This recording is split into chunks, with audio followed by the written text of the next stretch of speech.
Hey there, my name's Gary Sims and this is Android Authority. Now 2024 is well on the way, and if you're looking to buy a new flagship smartphone this year, you have a huge choice. There are phones from Apple and from Samsung and OnePlus and Sony and so many others.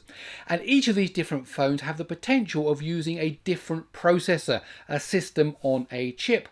And there are so many different system on a chips available today, even up at the flagship end. So you've got chips from Qualcomm, from Apple, from Samsung, from MediaTek, even Google makes its own processor.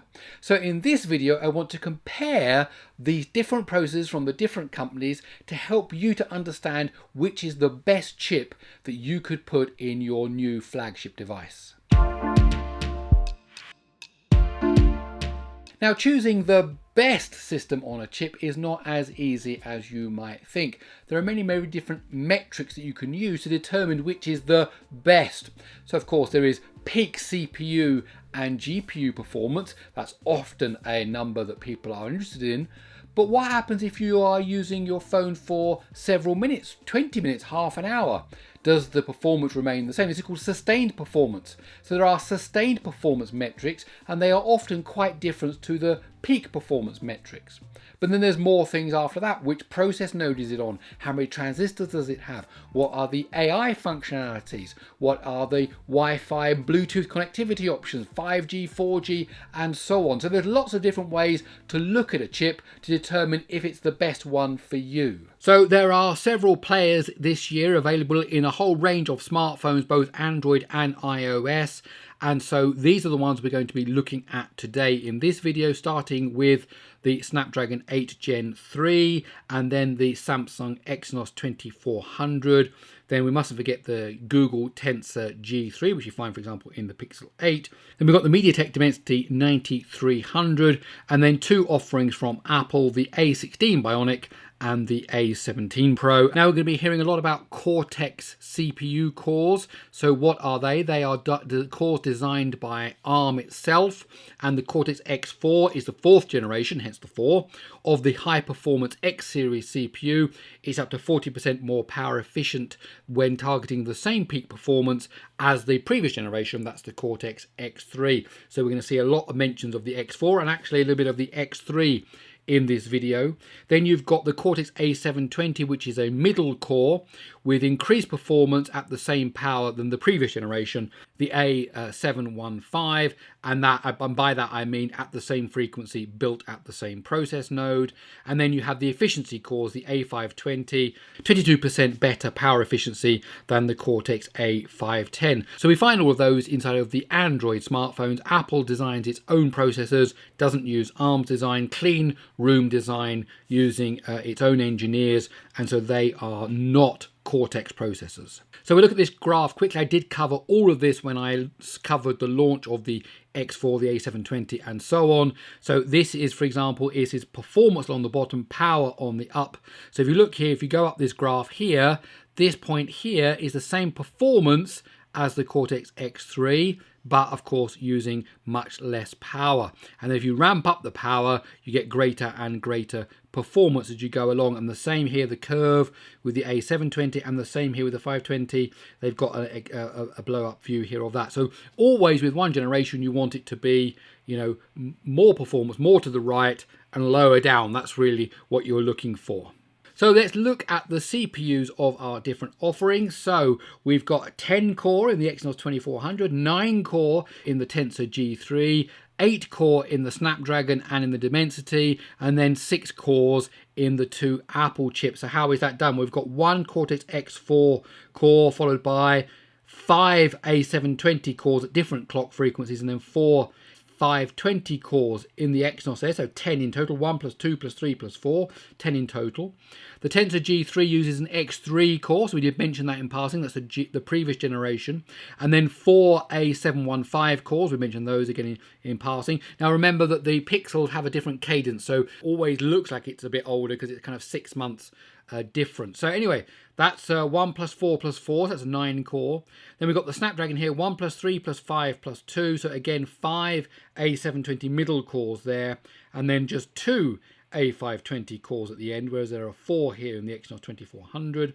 Dimensity's gone completely the other way. They've gone with 4 X4 cores, so this is called the big core only architecture. One of them clocked a bit higher, and then 4 A720 cores, but no A520 cores. And then, as I said, the Apple use their own designs. They've got 2 big cores, Everest, and a kind of a revised version of the Everest in the A17 Pro, and then 4 efficiency cores, Sawtooth and Sawtooth revised there. So 6 cores in total. But do notice here that the highest clock speed about the whole lot is here, 3.78 gigahertz for those cores in the A17 Pro compared to the Tensor here, 2.91 gigahertz. So a huge difference there between those. The others are above 3 gigahertz, and we've got 3.3 here in the Snapdragon 8 Gen 3. It's probably the Galaxy version. Now, why does Apple only have 6 cores when other flagship processors have 8, 9 or even 10 cores? Well, Apple's design philosophy is to use 2 very high performant cores. As we noted there, very high clock frequency. That means they're going to use a lot of power, drain the battery very quickly. But the payoff is that you get very high peak performance. Now, I do read sometimes comments where people say, imagine if Apple used 8 cores or 9 cores like the competition, they would really be amazingly fast. Well, of course, the point is Apple can't, because those 2 cores use a lot of energy, a lot of power, and they give a lot of performance. But if you use 4 of them, then it will just flatten the battery very, very quickly. That's why Apple do use 4 or even more in things like the M range of chips for the iPad Pro, for the MacBook and MacBook Air and so on, because it has that bigger battery, has more cooling, and it can do that. But in a smartphone, it has for many, many years stuck with this 2 plus 4 setup, making just 6 cores, because those 2 cores are too big to have more of them. So that's the way it's chosen to do its design. So here we do have some speed. Here we've got Geekbench 6 single core and multi-core scores, and as we can see here, this is the Apple here, the yellow one. You can see that's fastest here. Let's actually put some numbers on. 2931 for the iPhone 15 Pro, so that's got the A17 Pro in it, and then the Exynos version of the Galaxy S24, 2151, 2298 for the Snapdragon version. So clearly single threaded core performance, the iPhone is in the lead. In fact, it's 27% better than the Snapdragon 8 Gen 3 that we find in the S24. And just for those who are interested, this is 6.8% better than the Exynos 2400. So of course both of these are available in S24s depending on what region you're in, and depending on what region you're in depends which one you get, and there is a slight difference in terms of single core performance there, almost 7%. Now when we get onto multi-core, it's a different story. We can see here some numbers stretching out, and some of these numbers look very similar here. Some here are down. That's the Google Pixel 8 Pro. So let's put some numbers on. 7278, so that's the leader with the iPhone. Then 7084, so almost the same there by the Snapdragon. 6726, so a bit of a difference there. So what's this? 5.3% better than the Exynos 2400. So you, again, the Snapdragon version is just slightly better than the Exynos version, again depending on what part of the world you live in.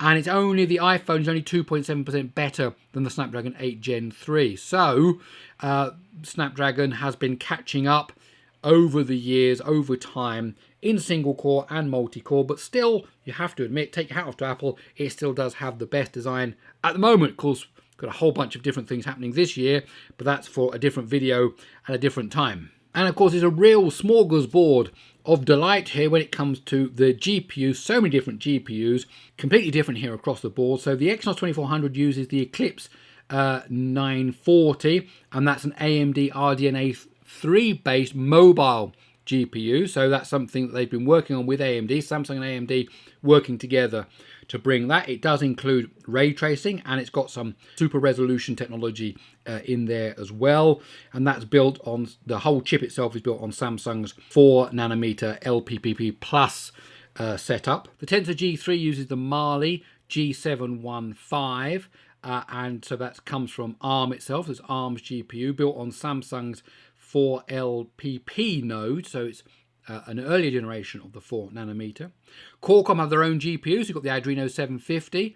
Okay, that's used in there. That's got ray tracing as well, and also some super resolution in there as well. The Dimensity 9300 got back to Mali, but now it's the Immortalis G720. Why Immortalis? Immortalis means it's got a certain number, a minimum number of cores for branding purposes, and it also supports ray tracing. That's built on TSMC's 4nm, as is the Snapdragon there, but there's a slight difference in which generation there. And then you've got the Apple, have got Apple's GPU, which has its heritage in the Imagination GPU, the Power VR GPU from Imagination.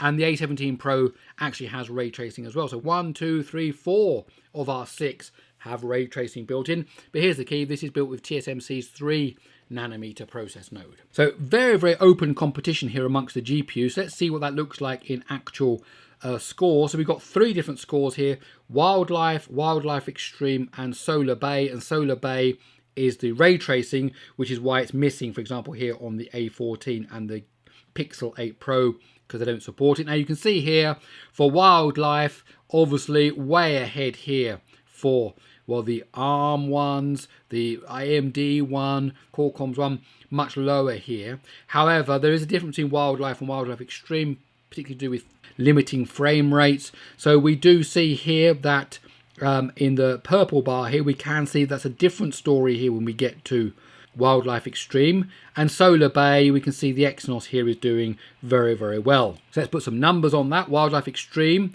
4468, 4468 for the Dimensity, over 5000 for the Snapdragon 8 Gen 3, 4390 for the AMD. So these are interesting scores, and we can see here the leader there is definitely the Snapdragon, and then 4224. So in terms of Wildlife Extreme, we can say with confidence that all of the Android flagships for this year, so not including the Google 8 Pro there, they all beat the iPhone easily. So that's an interesting score. In fact, the Snapdragon 8 beats it by 22%.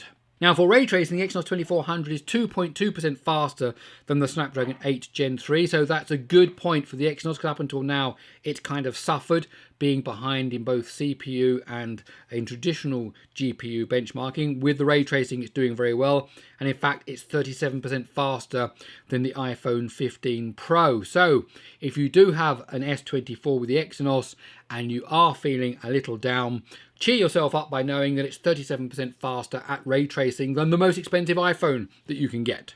Okay, that's it. My name's Gary Sims. This is Android Authority. I really hope you enjoyed this video.